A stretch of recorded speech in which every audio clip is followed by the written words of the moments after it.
झारखंड और लोहे की नगरी जमशेदपुर की ओर से आज के इस कार्यक्रम में पधारे हमारे अतिथियों को जोहार, ढेर सारा प्रणाम। सामने बैठे सभागार में हमारे श्रोताओं को और इस साहित्य प्रेमियों के समूह को ढेर सारा प्रणाम और ढेर सारा साधुवाद कि आप हमारे बीच हैं और इस सुंदर से कार्यक्रम को आप उत्साहवर्धित करेंगे। तेरे माथे पे ये आंचल तो बहुत खूब है, लेकिन तेरे माथे पे ये आंचल तो बहुत खूब है, लेकिन तो इस आंचल से एक परचम बना लेती तो अच्छा था। तो इस आंचल से एक परचम बना लेती तो अच्छा था। मजाज के इसी शायरी को, इसी बात को, इसी अंदाज को, इसी जज्बे को परचम की तरफ बना लेने वाले 3 साहित्यकार हमारे बीच उपस्थित हैं। भारतीय सभ्यता, संस्कृति और भारत की परंपराओं को कायम रखते हुए, उनके मूल्यों का सम्मान करते हुए, जिन्होंने स्त्री के पक्ष में लिखा, स्त्री के लिए लिखा और स्त्री के सम्मान को अपनी लेखनी से परचम की तरफ फहरा दिया, वो 3 लेखिकाएं, साहित्यकारा हमारे बीच उपस्थित हैं। परिचय में बहुत ज़्यादा समय नहीं बर्बाद करूंगी, क्योंकि परिचय का एक लंबा अच्छा सा परिचय हमारे पहले के संचालक महोदय ने दिया है। चंद्रदीप सर ने बहुत सुंदर परिचय इन लोगों का दिया है। फिर भी मैं इस लोक का संवरण नहीं कर पा रही हूँ कि हमारे बीच में सबसे पहले हमारी अतिथि आई हैं श्रीमती आदरणीय ममता कालिया जी। हिंदी साहित्य की बड़ा नाम, हिंदी साहित्य का बड़ा नाम, बड़ा हस्ताक्षर। गद्य साहित्य में इन्होंने हिंदी कहानी, कविताओं, कहानी, निबंध, संस्मरण, पत्रकारिता, लगभग समस्त विधाओं में इनकी लेखनी ने अपना चमत्कार दिखाया है। मैं कहती चलूं इस समय कि इन्होंने मध्यम वर्गीय महिलाओं के ऊपर बड़ी बारीकी से लिखा है, उनको समझा है और हमारे पाठकों तक पहुंचाया है। महाशया, आपका बहुत बहुत स्वागत है। हमारे बीच हैं दूसरी अतिथि और बड़ी साहित्यकारा। वैसे तो ये कलकत्ता में रहती थी मैडम, आजकल मुंबई में रहने लगी हैं, मधु काकरिया जी। और ये हिंदी साहित्य की एक बहुत बड़ी हस्ताक्षर हैं, जिन्होंने ढेर सारे उपन्यास और कहानियाँ लिखी हैं। इनकी कई कहानियाँ तो और उपन्यास तो आदिवासी जीवन पर लिखा हुआ है और महिलाओं पर खासकर इनकी लेखनी केंद्रित हुई है। उनके जीवन की जटिलताओं को इन्होंने अच्छे से शब्दों में पिरोया है, बुना है और सबके सामने परोसा है। तो मैडम को मैं पुनः प्रणाम करती हूँ और स्वागत करती हूँ। हमारे बीच पहाड़ों के पार से, नेपाल से आई हैं डॉक्टर संजीता वर्मा जी।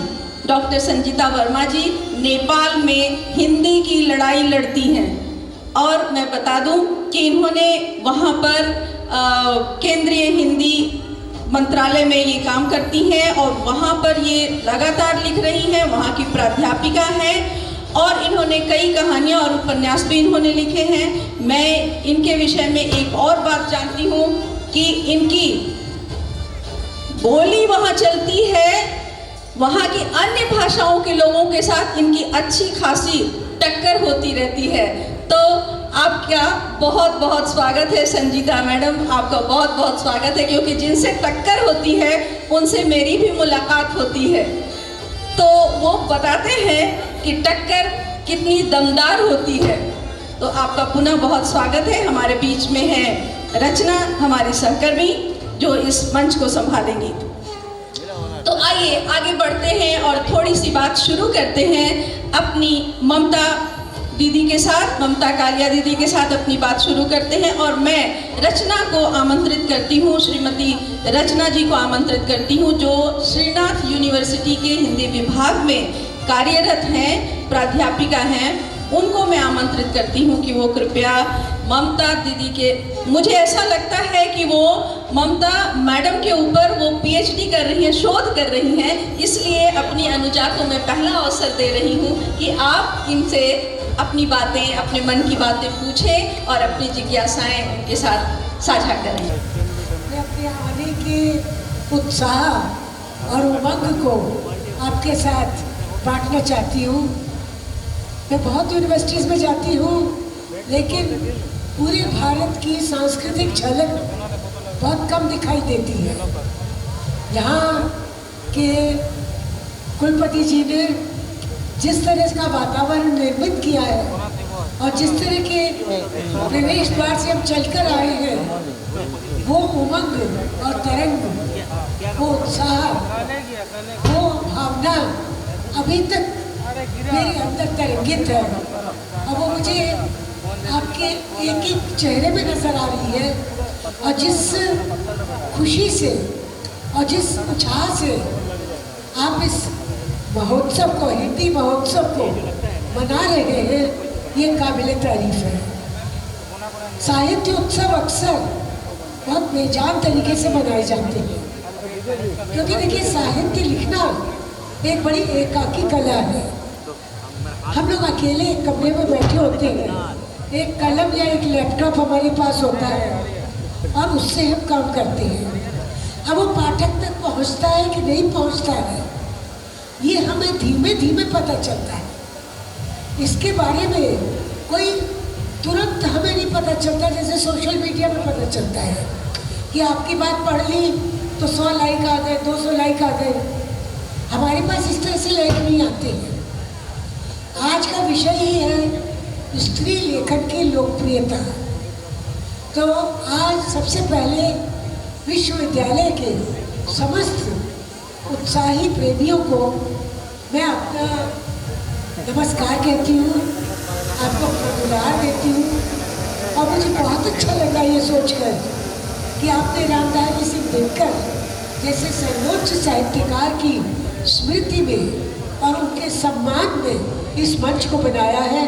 इस मंच पर बैठकर मैं अपने को गौरवान्वित पाती हूँ। दिनकर जी लगातार पाठ्यक्रम में पढ़ाए जाते हैं। दिनकर जी को हमने भी पढ़ा है और देखा जाए तो हिंदी भाषा हमने कहाँ से किससे सीखी। हमने दिनकर, अज्ञे, महादेवी, ये हमारे गुरु रहे हैं। इनकी किताबें हमारी गुरु रही हैं, इनसे हमने हिंदी सीखी। नहीं तो मेरा विषय तो अंग्रेजी है, जीवन भर अंग्रेजी पढ़ी और पढ़ाई मैंने। अब बात करते हैं स्त्री लोकप्रियता, स्त्री लेखन। आखिर क्या कारण है कि आपके विश्वविद्यालय में समग्र लेखन पर न रखकर स्त्री लेखन पर यह सत्र रखा है?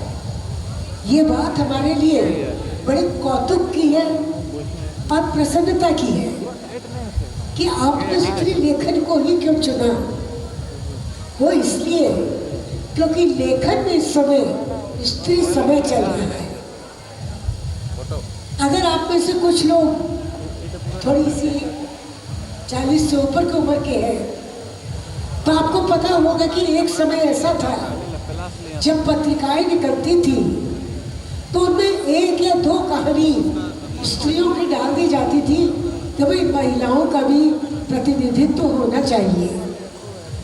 तब पत्रिकाएं जो थी पूरी तरह से पुरुषों के चंगुल में थी और उनके प्रभाव मंडल में थी। मैं बात याद कर रही हूँ नई कहानी दौर की। नई कहानी के समय मोहन राकेश, कमलेश्वर और राजेंद्र यादव इस तरह से छाए हुए थे कि उनकी त्रयी बन गई थी। तिकड़ी, तिकड़ी जिसे कहते हैं। त्रयी आप समझते हैं ना, ट्रायंगल, त्रिकोण। तो उनका एक त्रिकोण बन गया था जिसको त्रयी कहते थे। और आप ये देखिए उस समय उतनी ही शक्तिशाली लिखने वाली मन्नू भंडारी उस त्रिकोण से बाहर थी। मन्नू भंडारी का नाम उसमें शामिल नहीं था, जबकि मन्नू भंडारी की रचनाएं कूद कूद के लोग पढ़ते थे। जब 1 इंच उपन्यास या 1.5 इंच उपन्यास उनका छप रहा था और जिसको राजेंद्र यादव और मन्नू भंडारी दोनों लिख रहे थे, उस समय हालत ये थी कि राजेंद्र यादव का लिखा हुई किस्त हम लोग नहीं पढ़ते थे, बड़ी बोर होती थी। मन्नू भंडारी की लिखी हुई लपक लपक के पढ़ते थे लोग। और ये बात संपादक शरद देवड़ा कलकत्ते के लोगों को बता देते थे कि मन्नू भंडारी के लिखे हुए किस्त के ऊपर 500 चिट्ठियाँ आई हैं। तो आप ये देखिए कि स्त्री लेखन की लोकप्रियता कहाँ से बनी, क्योंकि उसने प्रियता बहुत थी। कोई भी पढ़ना चाहता है तो वो बहुत ज़्यादा मार काट हिंसा और उत्पात के बारे में नहीं पढ़ना चाहता है। बाकी लोग हो सकता है विचारों को लेकर जूझते रहते हो पहलवानों की तरह। पुरुष लेखक ज़्यादातर विचारधारा के अंदर फंस जाते हैं और उनके पैर उसी में फंसते रहते हैं, उसी में वो गिरते रहते हैं। विचारधारा हमारे पास भी है, हम ये नहीं कहते हमारे पास विचार नहीं है, हमारे पास विचारधारा नहीं है, लेकिन हम उसको आतंक नहीं बनाते। आज स्त्री का जमाना है, हर क्षेत्र में आप ये देखिए, शिक्षा के क्षेत्र में, संस्कृति के क्षेत्र में, कला के क्षेत्र में, यहाँ तक कि अब तो इंजीनियरिंग विज्ञान के क्षेत्र में स्त्रियां जो है अग्रभूमि में है, अग्र कदम में है। और ये सुविधा आप ही लोगों ने उन्हें दी है। मैं ये भी कहूँगी कि ये सारा प्रिविलेज पुरुष समाज ने दिया है कि आज वो लिखने की ओर थोड़ा कम अग्रसर है। आप पूरी पत्रिकाएं निकाली जाती हैं महिला लेखन विशेषांक पर। महिला लेखन पर जब निकाला जाता है अंक, तो तुरंत सर्कुलेशन बढ़ जाता है, प्रसार संख्या बढ़ जाती है उसी समय, क्योंकि स्त्रियां जो है वो जीवन लिखती है और जीवन को स्त्रियां जैसे जीती है, स्त्रियां जो है जहाँ रहती है, जिस क्षेत्र में रहती है, उसी क्षेत्र के जीवन को आकंठ और पूरा का पूरा आद्यंत जान लेती है। बहुत पुरानी बात है, जब मैं विद्यार्थी थी उस समय जब धर्मयुग नाम की पत्रिका का सर्कुलेशन गिरने लगता था जी, तो शिवानी की कहानियाँ लगा दी जाती थी। शिवानी हम लोगों की आदि लेखिका है। शिवानी ने महिला लेखन को पहली बार इस तरह से प्रज्वलित किया, इस तरह से प्राणवंत किया, और पहाड़ की इतनी शब्दावली उन्होंने हमारे सामने डाल रखी। पहाड़ में स्त्रियों का शोषण बहुत होता है, पहाड़ में स्त्री से परिश्रम तो खूब लिया जाता है, अधिकार नहीं दिया जाता है। हम लोग अब जाग गए हैं। मैं कहूँगी हम बेहतर शताब्दी में रहते हैं जी। हम ऐसी शताब्दी में रहते हैं जहाँ पर स्त्रियों के अंदर अधिकार चेतना भी उतनी ही है जितनी उनके अंदर कर्तव्य चेतना है। सही। और पढ़ाई और लिखाई का सबसे बड़ा औचित्य ये है कि आपके अंदर जितनी कर्तव्य चेतना है उतनी ही अधिकार चेतना हो, और तभी आप लिख सकते हैं, और तभी आप ऐसा लिख सकते हैं कि जो सामान्य जन पढ़े। ऐसा नहीं हो सकता है कि स्त्रियां लिखें और केवल स्त्रियां पढ़ें, पुरुष लिखें और केवल पुरुष पढ़ें, ऐसा नहीं होता है। साहित्य के क्षेत्र में बहुत लोकतंत्र है। साहित्य का मतलब ही लोकतंत्र है। हम लिखते हैं जन के लिए लिखते हैं, हम किसी वर्ग विशेष के लिए नहीं लिखते। मैं कभी नहीं चाहूँगी कि मेरी कहानी केवल कलावादी लोग पढ़ें और तालियां बजाएं, बिल्कुल नहीं। जब तक कहानी सामान्य आदमी नहीं पढ़ेगा, और पढ़ते हैं सामान्य जन बड़े निष्कलुष तरीके से आकर आपसे कह देते हैं हमने आपकी ये कहानी राय वाली पढ़ी थी, हमें बहुत अच्छी लगी। हमारे घर में भी ऐसी बात हुई थी। अब ये देखिए, ये जो मिलन होता है, अनुभव का मिलन, कि जो हमने बात कही, जो बात मेरे दिल में थी, वो बात आपके भी जीवन में थी। जो बात मैंने कही वो आपने भी जानी। जो अपने पति के साथ मेरा संवाद या विवाद हुआ वो आपके भी घर में हुआ। स्त्री के लेखन की लोकप्रियता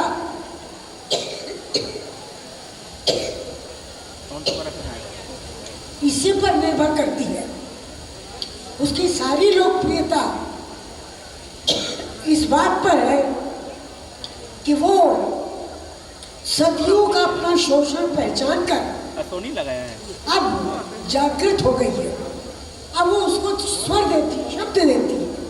तो आप ये देखिए, होता क्या है, होता ही है स्त्री लेखन में। हम मोटे मोटे तौर पर आपको बताएं कि मनु भंडारी तो मैंने एक नाम लिया, लेकिन कई लोगों ने अपने अपने क्षेत्र के बारे में बहुत ही मार्मिक तरीके से लिखा है।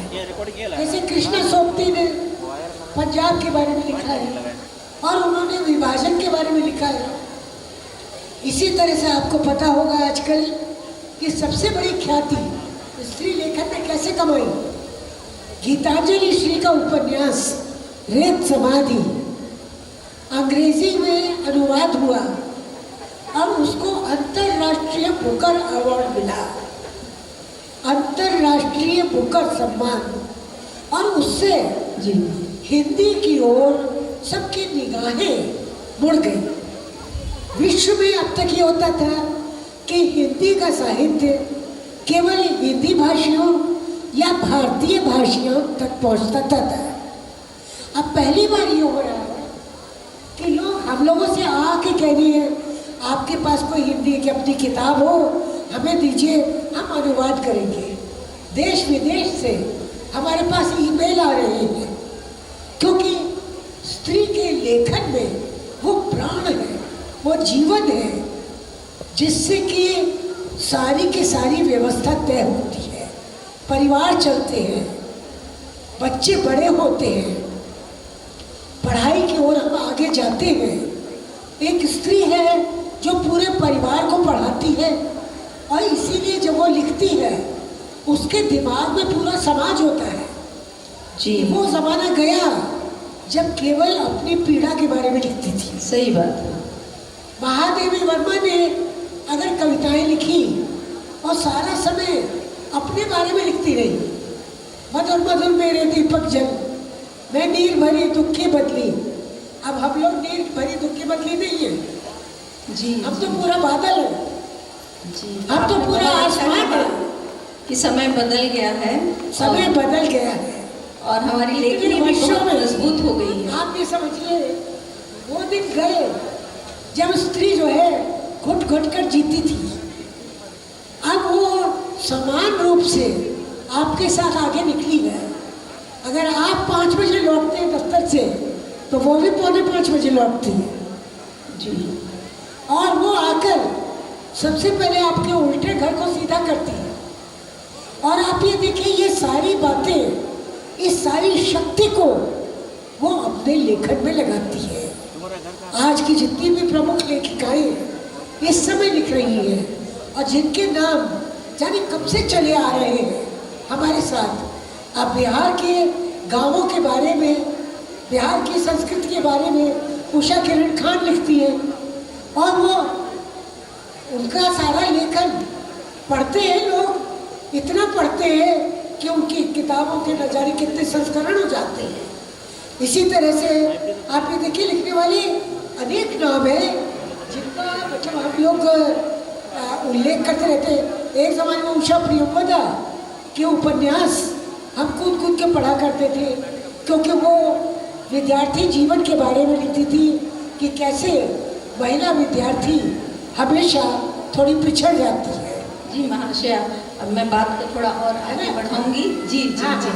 और आपको धन्यवाद देती हूँ। बड़ी अच्छी बातें आपने कही कि आज की औरतों की लेखनी का विस्तार हो गया है। वो दौर बीत गया जब सिर्फ हम नारी केवल श्रद्धा, अबला और आंसू की तरह समझी जाती थी, वहाँ से हम आगे बढ़ गए हैं और हमने स्त्रियों का बहुत मजबूत एक वितान तान दिया है। और हमारी लेखनी अब उन नारियों की कथा कहती है जो संघर्ष करती हैं, जीवन की जटिलताओं में अपना परचम फहराती हैं और अपने संघर्ष को विजय में बदलती हैं। मैं आगे बढ़ती हूँ और उसी लेखनी की धनी हमारे बीच बैठी हुई है श्रीमती मधु काकरिया जी, जो सीधे मुंबई से हमारे पास आई हैं। और मैं उनकी ओर बढ़ती हूँ और मैं उनसे गुजारिश करने से पहले एक दो पंक्तियों से उनका स्वागत करूंगी कि इस दश्त बला में न समझ खुद को अकेला, इस दश्त बला में न समझ खुद को अकेला, मैं चोब की सूरत तेरे खेमे में खड़ी हूँ।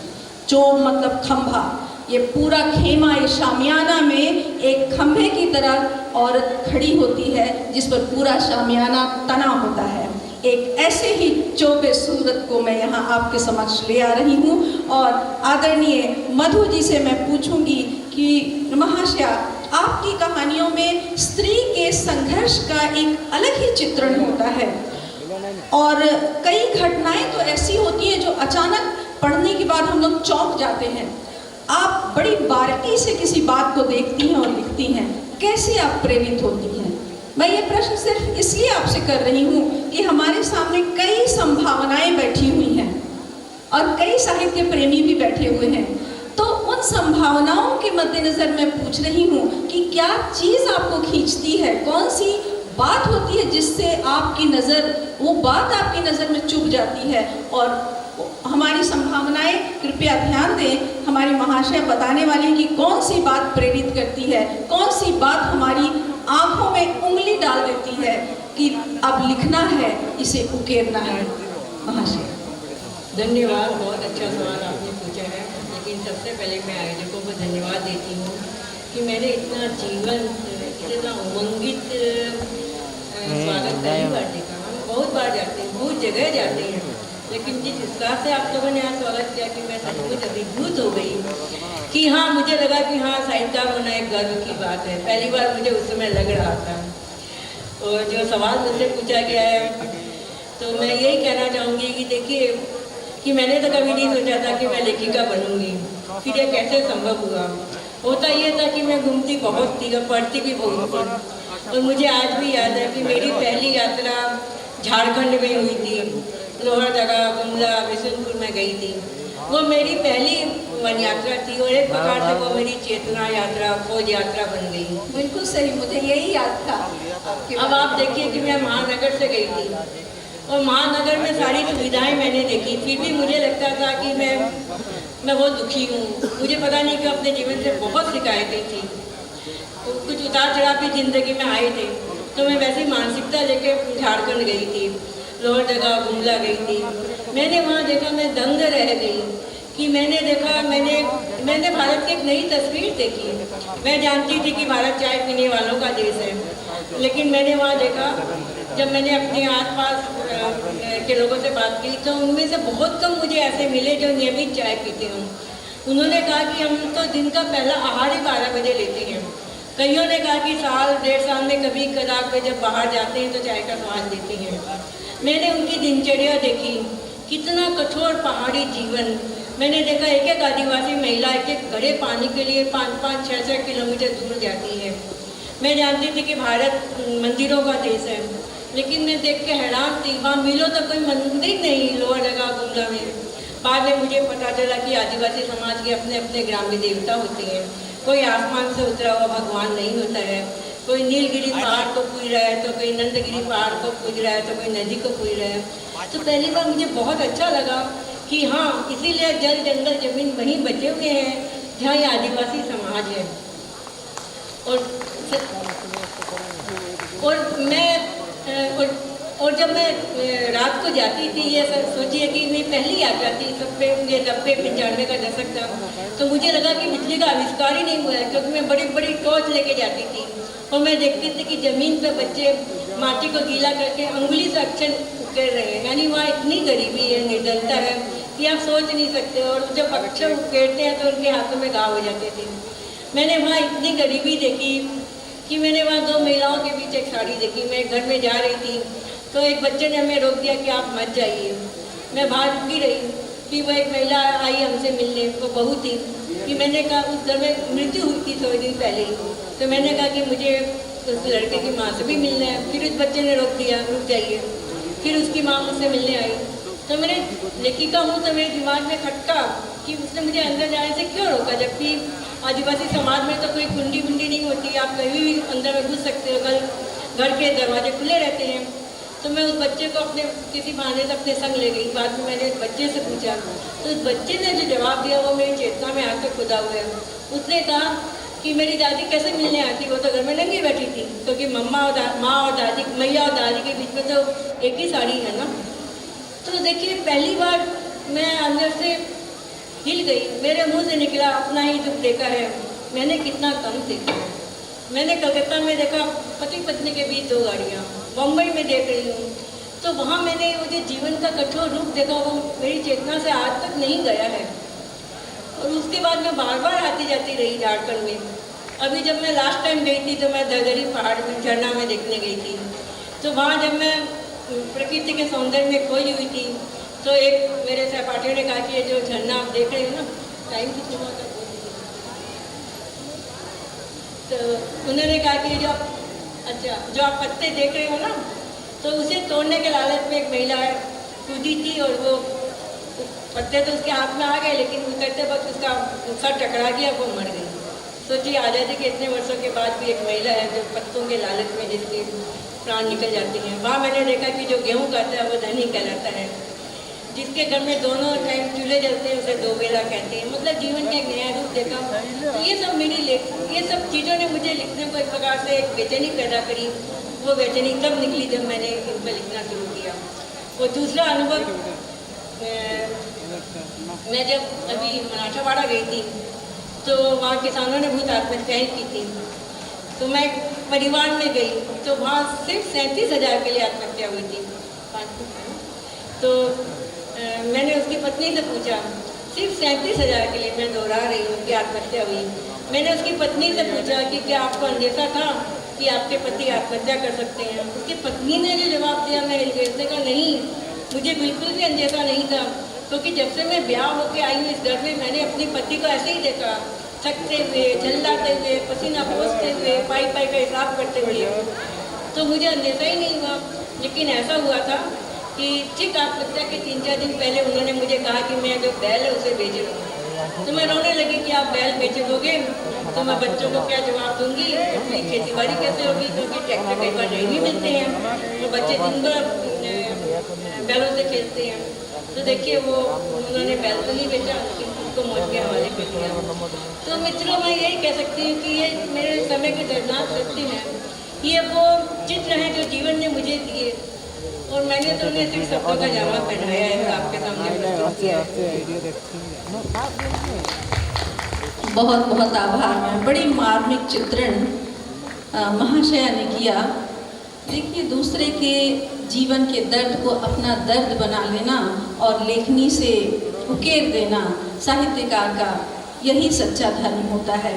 पर काया प्रवेश करना और उसके दर्द को जी लेना, उसके दर्द को अपनी स्याही बनाकर ढाल लेना। मैडम ने कहा कि अपना ही दुख देखा है, कितना कम देखा। यही कहा ना मैम, अपना ही दुख देखा है, कितना कम देखा है। उनकी आंखों में जब देखा है तब आंखों को बस नम देखा है, आंखों को बस नम देखा है। ये नम आंखों की व्यथा कथा इनकी लेखनी में आई है। आगे बढ़ते हैं और एक ऐसी ही संजीदा रचनाकार, स्त्री लेखिका और स्त्री लेखन की मजबूत स्तंभ जो पर्वत के उस पार से हमारे पास आई हैं, वो है doctor Sanjita Verma madam. Sanjita Verma madam अपने तरह की अनूठी लेखिका हैं। अभी अभी उन्हें पुरस्कार मिला है और मैं अनुरोध करूंगी श्रीमती रचना जी से कि वो अपने मन की जिज्ञासा डॉक्टर संजीता वर्मा मैडम से पूछें। धन्यवाद दी। मैडम, आप बहुत दूर से हमारे बीच चल कर आई हैं, ये हमारा अहोभाग्य है।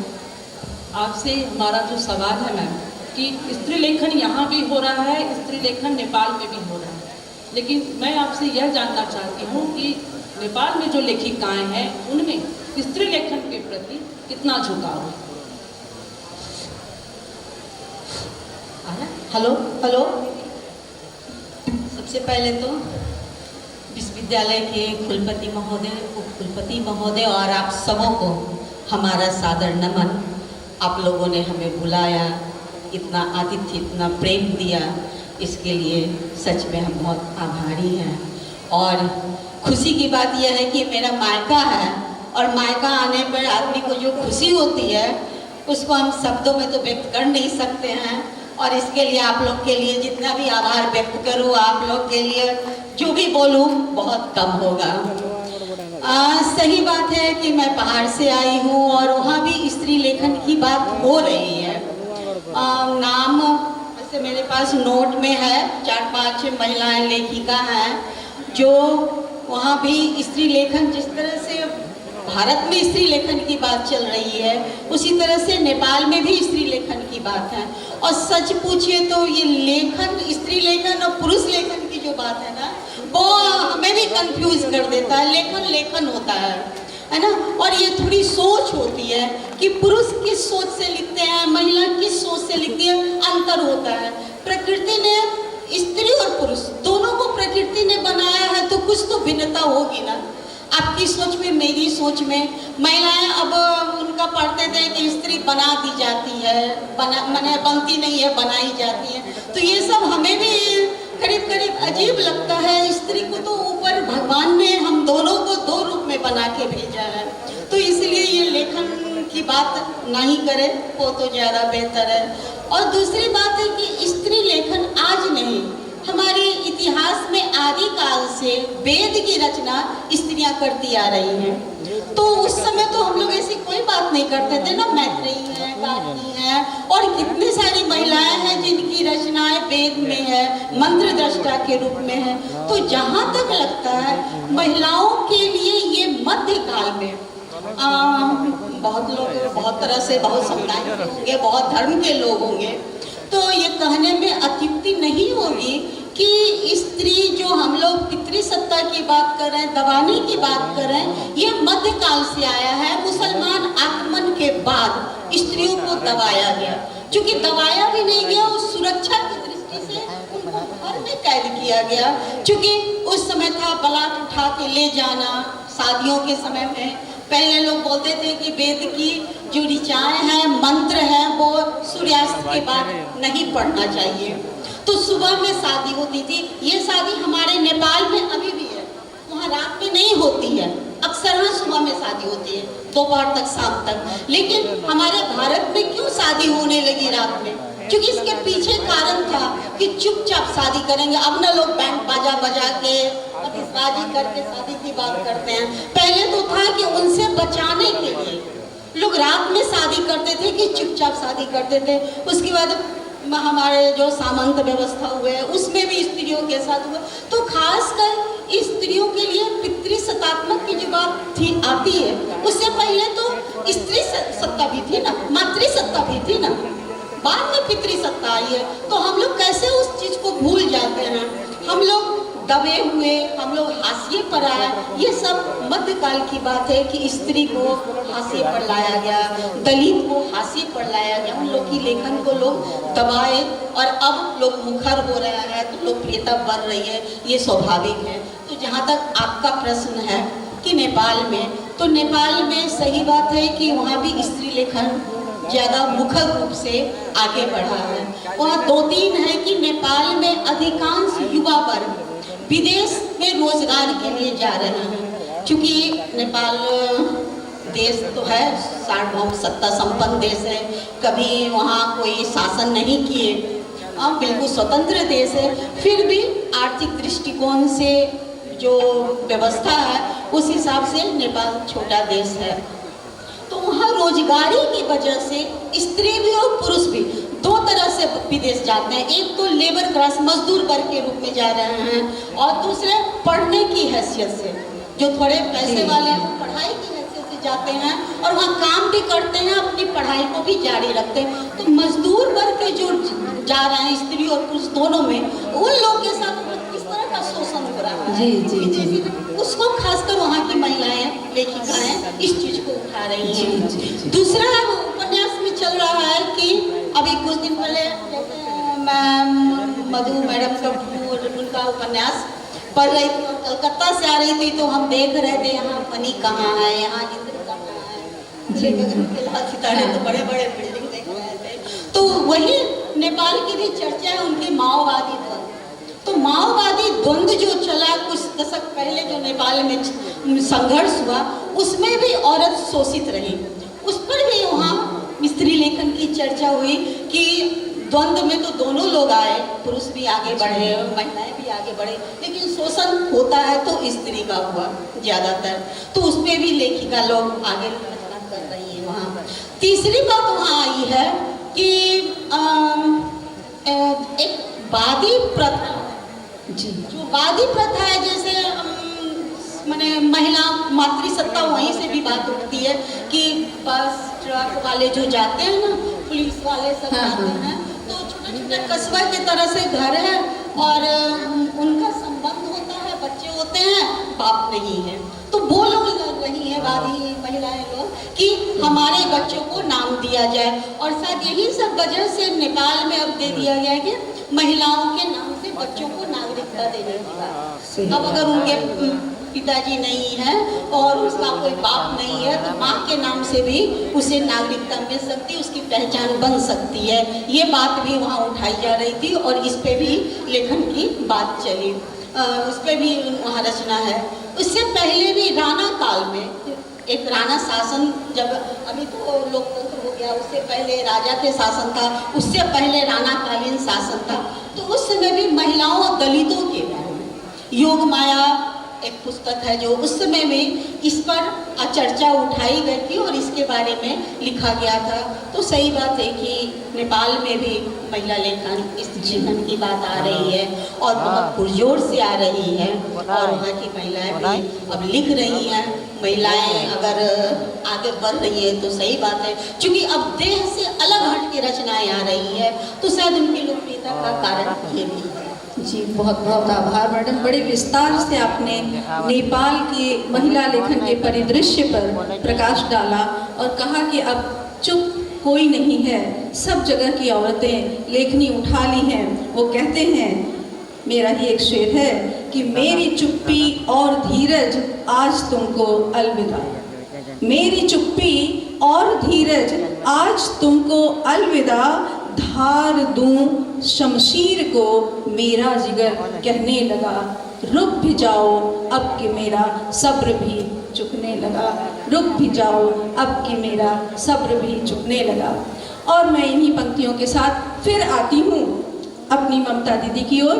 और ममता दीदी से एक बात मैं पूछूंगी, कई बातें ऐसी सामने आई, जैसे संजीता मैडम ने कहा कि कुछ महिलाएं पढ़ने के लिए बाहर जाती हैं और कुछ मजदूरी के लिए जाती हैं।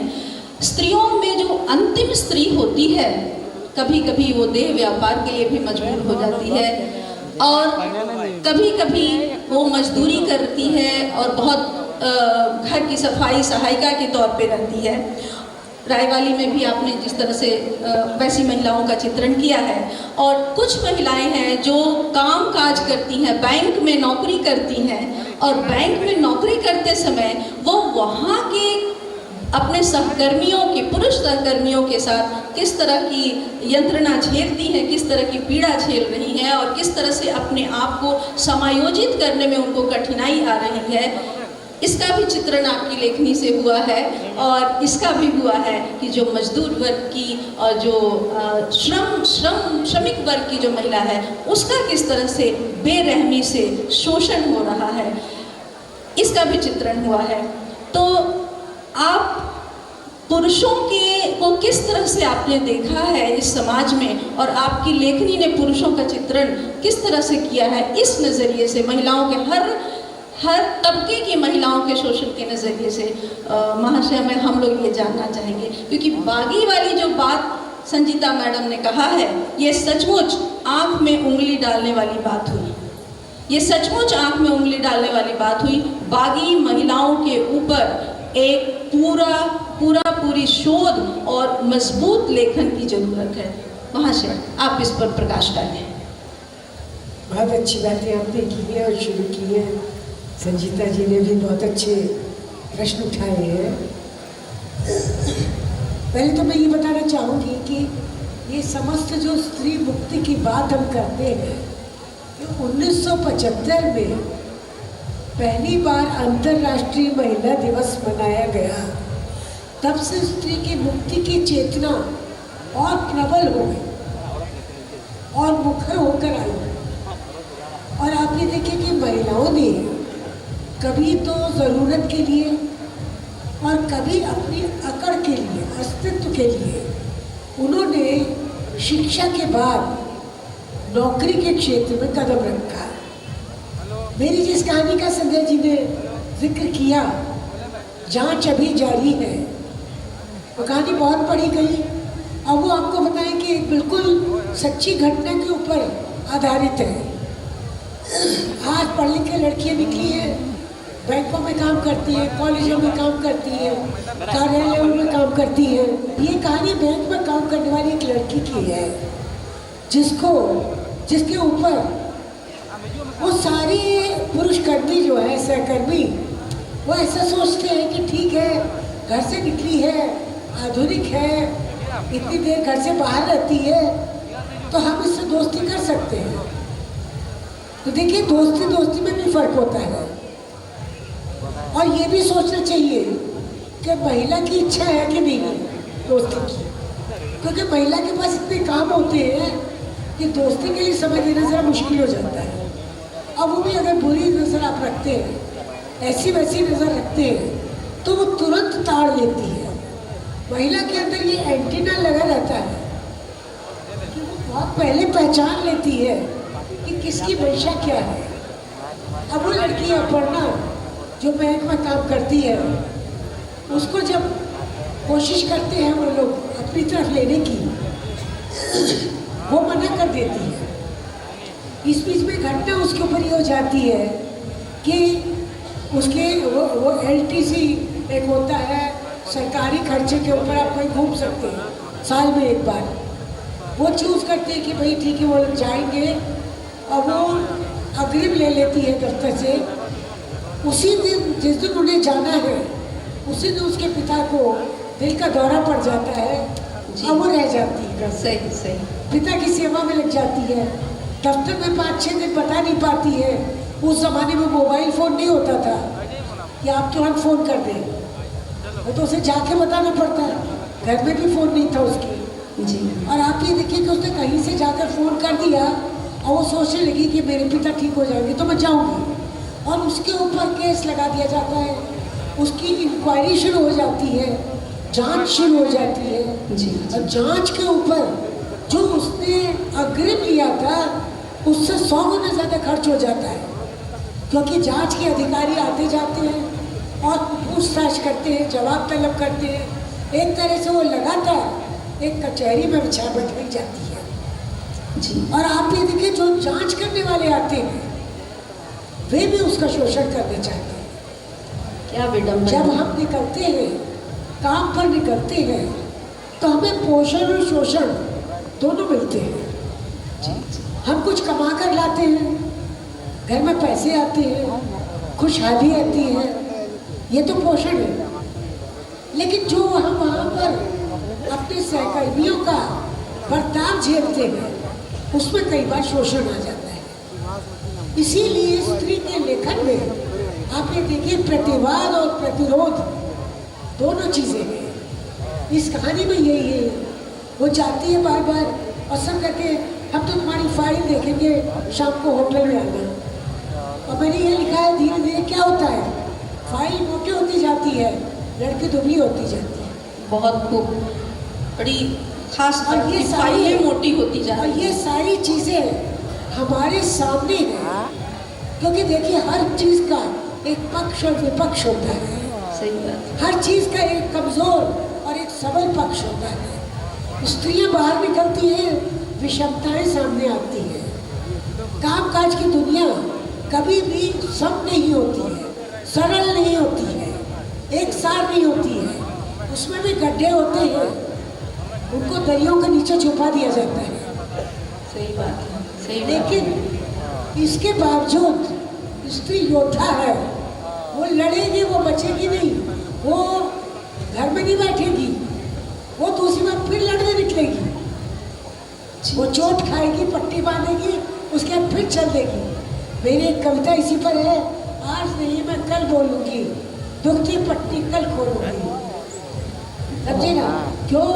क्योंकि हम निकले हैं अगर एक बार मैदान में, तो आप पीछे हटने वाले नहीं हैं। और आपको बताएं, स्त्री लेखन यही काम करता है कि वो स्त्री को शक्ति देता है। जब वो विषमता बताता है, एक कहानी बड़ी प्यारी मैंने पढ़ी थी, गीता श्री की कहानी थी।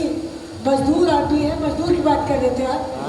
मजदूर आदमी है, वो अपनी पत्नी को जगाता है क्योंकि उस समय नौकरी छूट गई है, तो बताना चाहता है। उसकी पत्नी को उस समय सपने में वो जलेबी खा रही है और वो झुझलाती हुई उठती है। वो कहती है कि घर में तो जलेबी लाता नहीं है और सपने में भी नहीं खाने देता। क्या बात है, कितनी प्यारी बात लगी मुझे। क्या बात है। एक आदमी, आपका पति आपको लाकर तो देता नहीं कोई चीज़, अब सपने में आपको नई साड़ी दिख रही है, उसी समय नींद कोई तोड़ दे आपकी झुके उड़ के, तो कितना बुरा लगेगा आपको। जी। तो ये छोटी छोटी ख्वाहिशें हैं, ये छोटी छोटी फरमाइशें हैं, ये छोटे छोटे सपने हैं, वो हम जीते भी हैं जी। उनको फिर हम लिखते भी हैं। वो सपने जो टूट जाते हैं वो भी आ जाते हैं।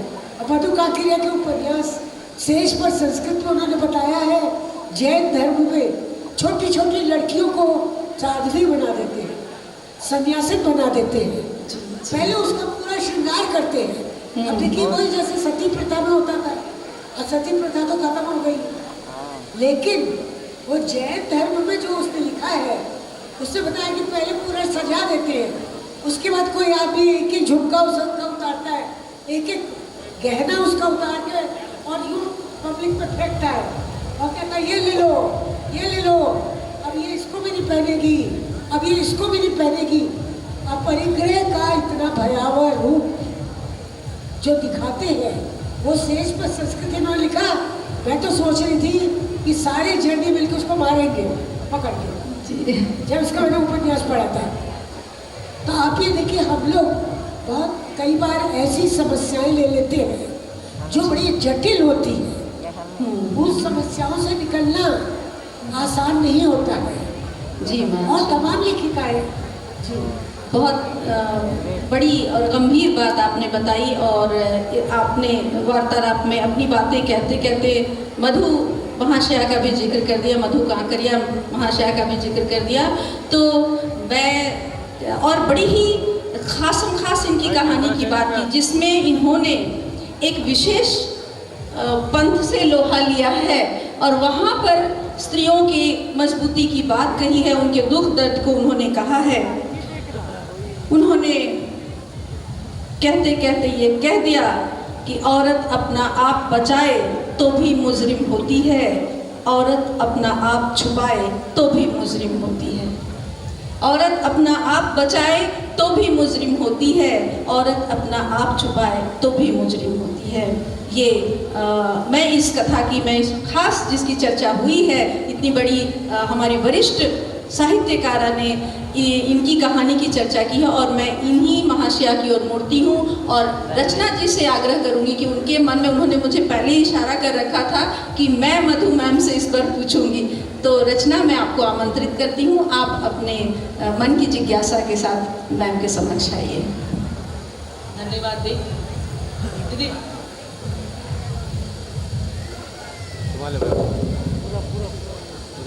नमस्कार मैम, मेरा आपसे एक सवाल है।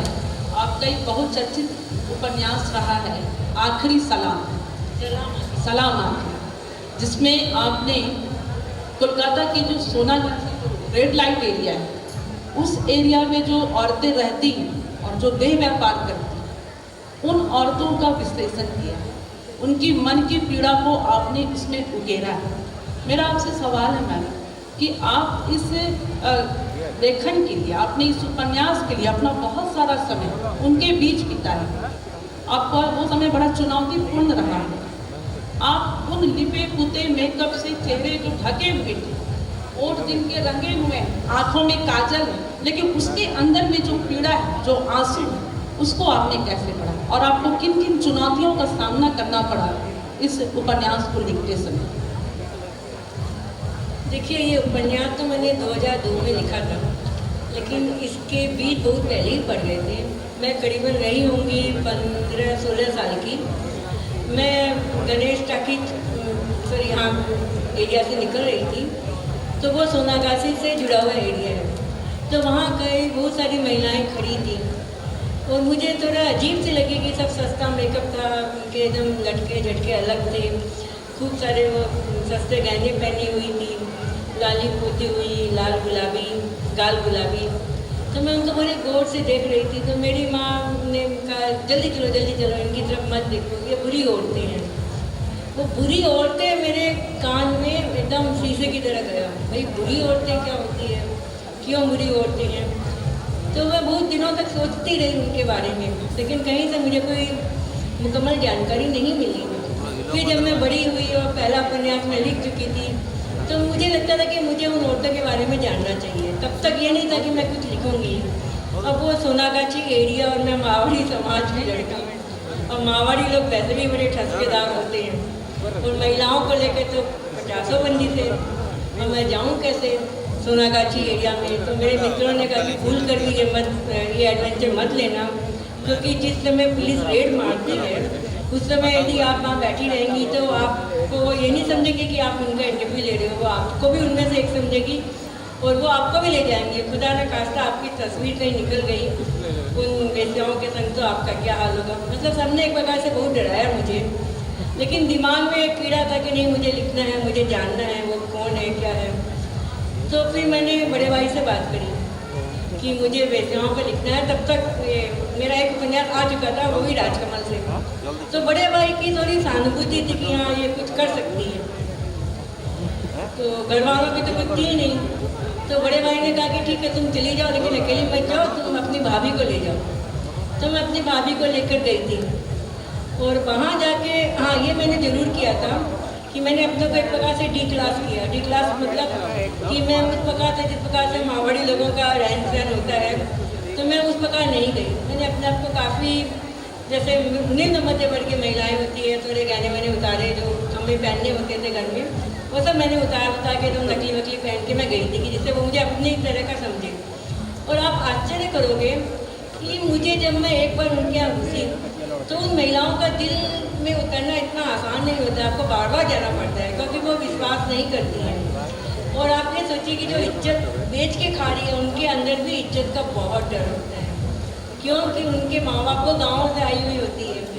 और अधिकतर आप देखें कि जो वेश्याएँ होती है, उनमें से 80% जो होती है वो गरीबी की कोख से पैदा होती है, और वो गांव से आई हुई होती है। उनके माँ बाप को नहीं पता होता है कि वो वेश्यावृत्ति कर रही है, इसलिए उनके अंदर बहुत डर होता है कि कहीं उनकी बात उजागर नहीं हो जाए। और कुछ धोखा खाई हुई होती है कि जैसे किसी ने धोखा दिया कि मैं आपसे शादी करूँगा, नौकरी दिलवा दूँगा, वो आगे शहर में उसी ने बेच दिया। तो ऐसे बहुत सारी चीज़ें मैंने वहाँ देखी थी। तो सबसे बड़ा मेरे लिए चैलेंज था कि मैं उनका विश्वास जीती। तो मैं बार बार जाती थी, मैं उन्हें अपनी बातें भी कहती थी। फिर जब एक बार वो उस बिंदु पर आ गई कि हाँ, उन्हें लगता था कि मैं उन्हें कहती थी कि देखो आप लोग का जीवन हो सकता है कोई दूसरी वेश्या बनने से बच जाए, ये सब चीज़ें सामने आनी चाहिए, मैं आपका नाम नहीं लिख रही हूँ, देखो मेरे पास कैमरा नहीं है। तो एक बार वो सीधी साधी भी होती थी कि एक बार वो इस बिंदु पर आ गई कि हाँ ये मैडम गलत नहीं करेगी, फिर मुझे ज़्यादा प्रयास नहीं करना पड़ता था। फिर तो वो अपने आप ही खुल के अपने जीवन के बारे में बतला देती थी। लेकिन सबसे बड़ी मेरे संग चुनौती उनके जीवन को जानने के बाद थी भाषा की समस्या। वो बंगाली बोलती थी, है ना, और बंगाली भाषा थोड़ी उच्च होती है हिंदी से। जैसे हिंदी में जो हम बोलचाल की भाषा होती है, ये सॉरी बंगाली की जो बोलचाल की भाषा होती है वो सोचिए हिंदी की तो ही साहित्यिक भाषा।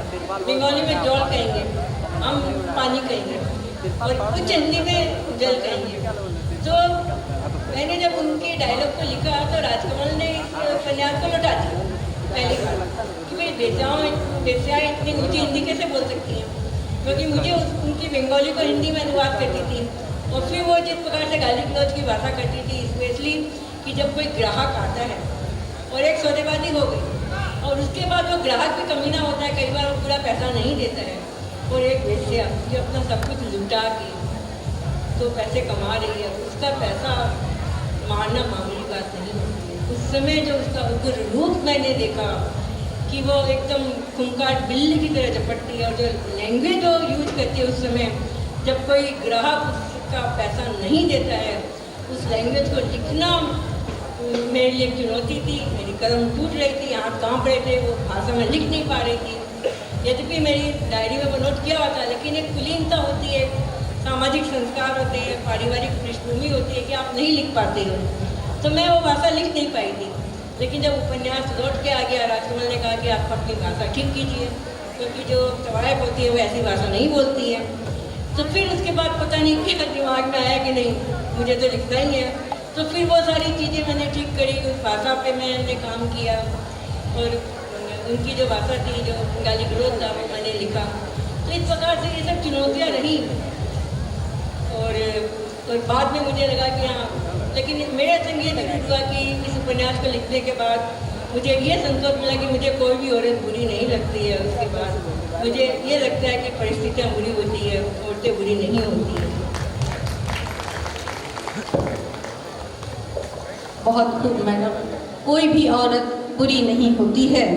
औरत हूँ मगर सूरत कोहसार खड़ी हूँ, औरत हूँ मगर सूरत कोहसार खड़ी हूँ, एक सच के तफज्जुक के लिए दुनिया से लड़ी हूँ, एक सच के तफज्जुक के लिए दुनिया से लड़ी हूँ।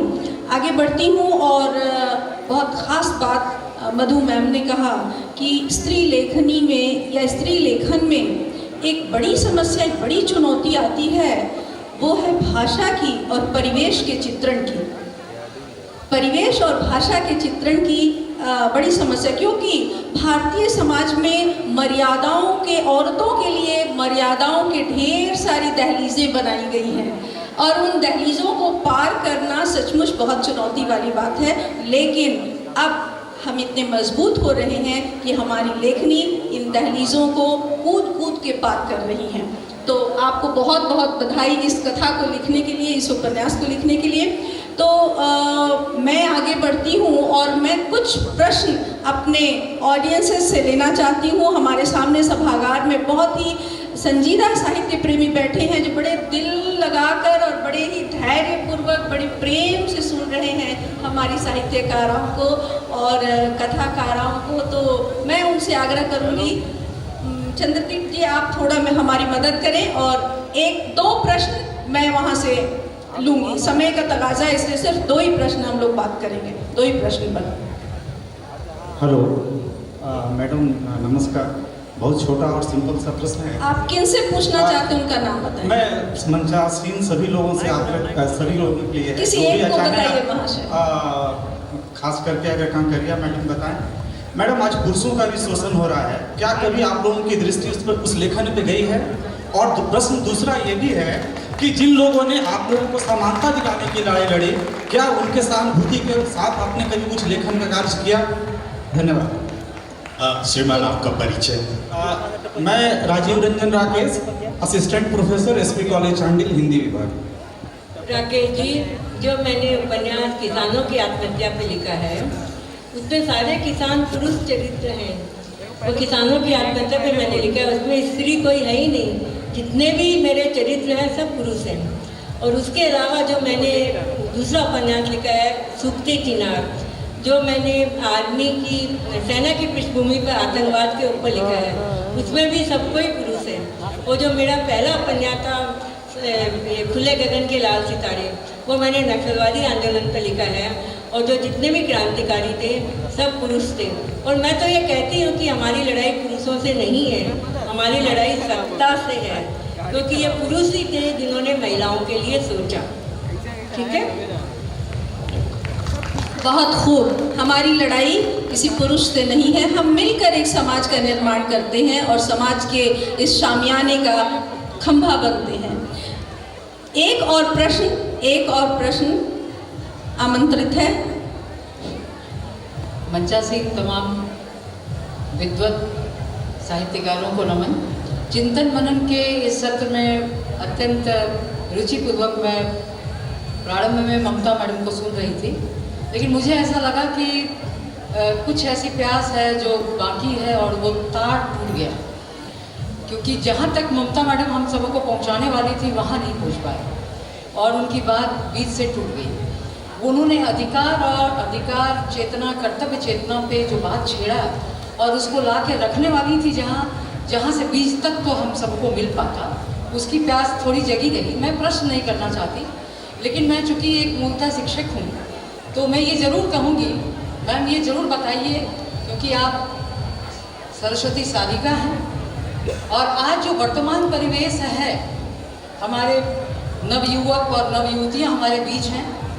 जब हम बाहर कार्य क्षेत्र में आते हैं, विशेषकर महिलाएं, तो वो अपने पद और प्रतिष्ठा के लिए सब कुछ भूल जाती हैं। वो ये भी भूल जाती हैं कि मेरा पति भी है कोई, ये भी भूल जाती हैं कि मेरा पिता भी है कोई, और ये भी भूल जाती हैं कि मेरा पुत्र भी है, और उसे घर के दहलीज के बाहर सिर्फ और सिर्फ अपने पद और प्रतिष्ठा की कूद सवार होती है। ऐसे में आप आज के इस नौनिहाल को और इस तमाम संभावनाओं को जो भारत के यूथ हैं, उन्हें क्या संदेश देना चाहिए? बहुत बहुत धन्यवाद। महाशया का परिचय। जी, मैं doctor Tripura Jha, Jamshedpur women's university में 15 वर्ष से शिक्षा संकाय में अध्यापिका हूँ और IGNOU Indira Gandhi national open university की अपने केंद्र की प्रोग्राम कोऑर्डिनेटर हूँ और साहित्य समिति तुलसी भवन में मैं 10 साल साहित्य समिति की अध्यक्ष रही। समय कम होने के कारण अब निरंतर नहीं जा पाती, तथापि उन लोगों ने मुझे अपनी स्वेच्छा से साहित्य समिति के मार्गदर्शक मंडल का सदस्य बनाया। आपकी बेबाकी से ही पता चल रहा है कि आप कितनी निष्णात हैं इस समस्या पर सोचने में, और वाकई में इस ओर थोड़ा सा ध्यान देना होगा। बावजूद सारी लोकप्रियता के इस ओर लेखक को भी ध्यान देना होगा कि आज स्त्री जागरूक होते होते थोड़ी थोड़ी गैर जिम्मेदार होने लगी है। परिवार के प्रति जो निष्ठा और जो एकाग्रता चाहिए, वो कहीं रोजगार के शिकंजों में थोड़ी ढीली पड़ने लगी है। और कई बार तो ये होता था, मेरे अपने परिवार में होता था कि मेरी पुत्रवधू बच्चे को कार में सोता छोड़कर और अपने ऑफिस में रात में चली जाती थी कि मुझे काम पूरा करना है। और ये बहुत ही खतरनाक बात थी। मैंने कई बार उससे धीरे धीरे कहा, क्योंकि ज़्यादा ज़ोर से बोलने का जोखिम आजकल आप नहीं ले सकते परिवार में। तो लाख में बोलने वाली औरत हूँ, लेकिन मैंने धीरे से कहा, मैंने कहा बेटा ये काम किसी दिन बहुत फेटल हो सकता है, क्योंकि कार में कई बार हमने सुना है शॉर्ट सर्किट हो जाता है, एसी चला के आपने कार छोड़ दिया, बच्चा उसके अंदर है और कितने घंटे आपने लगा दिए दफ्तर में ये नहीं पता। तो ये बहुत ही खतरनाक और नाजुक किस्म का बिंदु है। और ऐसा मैंने कई जगह देखा है कि बच्चे रोते रहते हैं घर में, और मेरे भी घर में ये था, मैं भी कामकाजी औरत रही हूँ। मेरा छोटा बेटा केवल बिस्कुटों पे ही पला हुआ। जब उससे कोई पूछता था ना, कभी जाते थे कई बार कि क्या खाओगे, वो कहते थे पार्ले जी बिस्किट, क्योंकि उससे और खाना उससे कोई देखा ही नहीं। घर में वो भाई का बनाया हुआ खाना नहीं खाना चाहता था। तो आप ये देखिए कि ये समस्याएं हैं परिवार के साथ, और वो भी एकल परिवार के साथ। ये समस्याएं हैं जो आपने बहुत अच्छी तरह से बताई कि आज परिवार की ओर उतना ध्यान नहीं दे रही है स्त्री जितना कि उसको देना चाहिए। इसीलिए युवा वर्ग में, किशोर वर्ग में हिंसा फैलती जा रही है। बेपरवाही फैलती जा रही है, खुद गर्जी आती जा रही है, वो लोग बहुत आत्मकेंद्रित होते जा रहे हैं। इस ओर अगर हमने ध्यान नहीं दिया तो आने वाली पीढ़ी निश्चित रूप से दिग्भ्रमित हो जाएगी और ज़्यादा कठिन किस्म के दिन आ जाएंगे, क्योंकि हम लवलेस फैमिली नहीं बना सकते। परिवार के अंदर प्रेम होगा, सेवा होगी, ध्यान होगा, तभी हमारा परिवार टिकेगा। तो मैं ये मानती हूँ कि हमारे जीवन का प्रथम समाज है हमारा, वो तो परिवार है। और कामकाज की दुनिया ठीक है, लेकिन वो द्वितीय प्राथमिकता है, उसको हमेशा दोयम प्राथमिकता मानी है।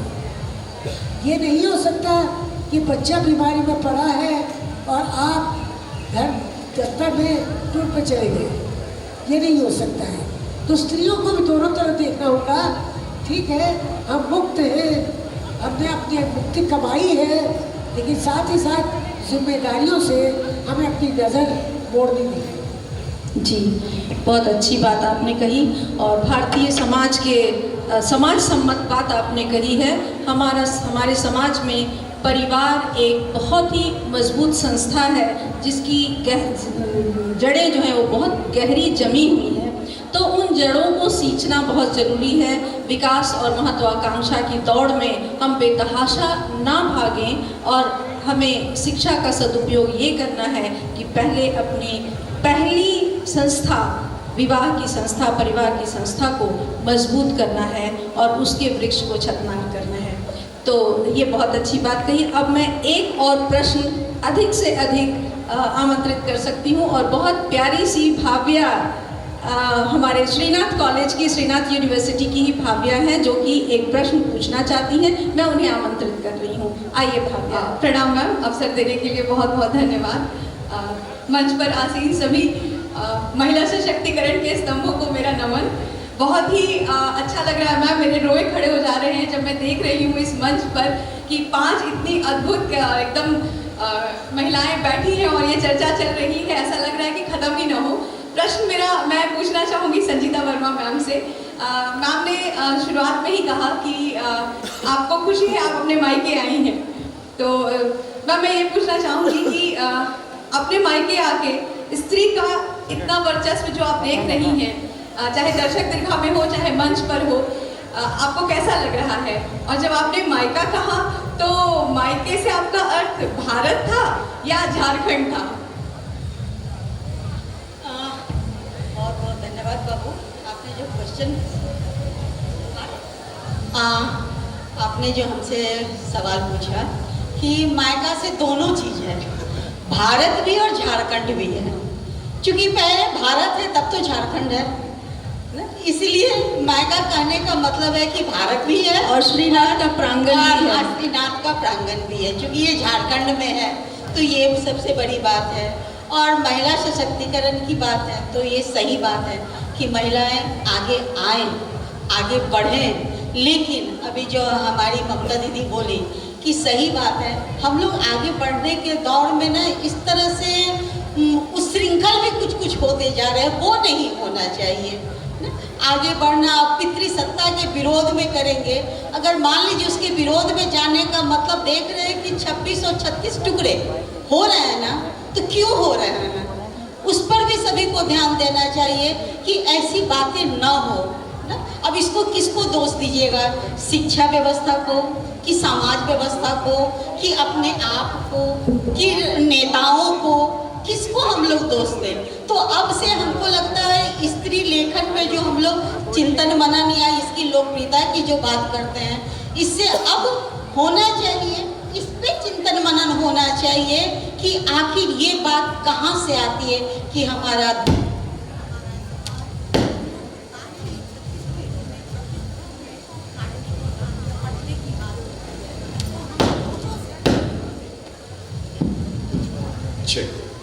हेलो, जोर से बोलेंगे तो सभी सुन जाएंगे। ये तो अपना घर है ना, ससुराल नहीं है जहाँ बहू को धीरे बोलना पड़ता है। ये तो मायके है जहाँ इतना जोर से बोलो, लेकिन आजकल बहुएं भी नहीं सुनती हैं, वो भी इतनी चिल्ला के बोले कि सासू माँ को बोलना मजबूरी पड़ जाता है कि बाबा थोड़ा धीरे बोलो आजकल। लेकिन ये चीज संस्कार की चीज है, ये सभ्यता है, ये हमारे देश की, हमारे भारतीय सभ्यता और संस्कृति है। क्योंकि अगर नम्र है तो इसका मतलब नहीं है कि हम दबे हुए हैं। नम्रता एक गुण होता है, जैसे ये स्त्रियों का एक स्वभाव होता है, इसको ये मानना चाहिए ना। और पुरुषों में पुरुषत्व जो बोलते हैं, वीरता, उसको फिर आप दूसरे हिसाब से, हिंसा के हिसाब से नहीं लीजिए कि वो हिंसा करने वाले हो या मारने पीटने वाले हो या दबाने वाले हो, वो नहीं। उनमें एक वीरोचित जो गुण होता है ना, वो पुरुषों में होता है। तो आजकल के लड़कों और लड़कियों दोनों को ये चीज़ सोचना चाहिए ना कि हम लोग आगे बढ़ें, एक दूसरे के साथ बढ़ें, लेकिन फिर ऐसे नहीं बढ़ें कि बाद में एक दूसरे से नफरत या घृणा की बात हो, एक दूसरे को मार काट करने की बात हो, प्यार में जलाने की बात हो या प्यार में काटने की बात हो। बस हम यही कहना चाहेंगे कि इससे माने हमारी सभ्यता, हमारी संस्कृति खराब होती है, माने दुर्गति में जाती है, जिसको आगे बढ़ाना है। और आजकल की युवा पीढ़ी, दोनों पीढ़ियाँ, चाहे वो लड़के हों चाहे लड़कियाँ हों, दोनों इस चीज़ को समझ के, सोच के आगे बढ़ें और देश को आगे बढ़ाएं, समाज को आगे बढ़ाएं, अपने अपने धर्म संस्कृति को आगे बढ़ाएं, तो अच्छा रहेगा। बस धन्यवाद मैम। चल चल धन्यवाद मैम, बहुत खूब, बहुत अच्छी बात कही आपने, समाज सम्मत बात कही आपने। और बस यही हम सब ये सोच कर चलें कि हम महिलाएं इतनी सकारात्मक हैं, इतनी सक्षम हैं और इतनी समाज सम्मत हैं। हम लिखते हैं तो समाज के सुधार के लिए ही हम सब लिखते हैं, समाज को आगे बढ़ाने के लिए ही लिखते हैं, परिवार को लेकर चलने के लिए लिखते हैं। बस 2 पंक्तियों से मैं विदा लूँगी और आज के इस सत्र को मैं चिंतन मनन के इस वार्तालाप के सत्र को मैं बंद करना चाहूँगी। वो मुझसे सितारों का पता पूछ रहा है, वो मुझसे सितारों का पता पूछ रहा है, पत्थर की तरह जिसकी अंगूठी में जड़ी हूँ, पत्थर की तरह जिसकी अंगूठी में जड़ी हूँ और फूलों पे बरसती हूँ कभी सूरते शबनम, फूलों पे बरसती हूँ कभी सूरते शबनम, बदली हुई रुत में कभी सावन की झड़ी हूँ और बदली हुई रुत में भी मैं सावन की झड़ी हूँ। रुत बदले, समय बदले, मौसम बदले, हम महिलाएं, महिलाओं की लेखनी बस समाज के लिए, देश के लिए, परिवार के लिए, बाल बच्चों के लिए, नई पीढ़ी के लिए लिखते हैं। इसी के साथ आपका बहुत बहुत आभार, हमारे साथ इतनी देर तक धैर्य के साथ रहने के लिए और हमें सुनने के लिए। मैं आभार व्यक्त करना चाहूँगी हमारे बीच के सभी अतिथियों का, सभी दिग्गज साहित्यकारों का बहुत बहुत आभार। ढेर सारा प्रणाम।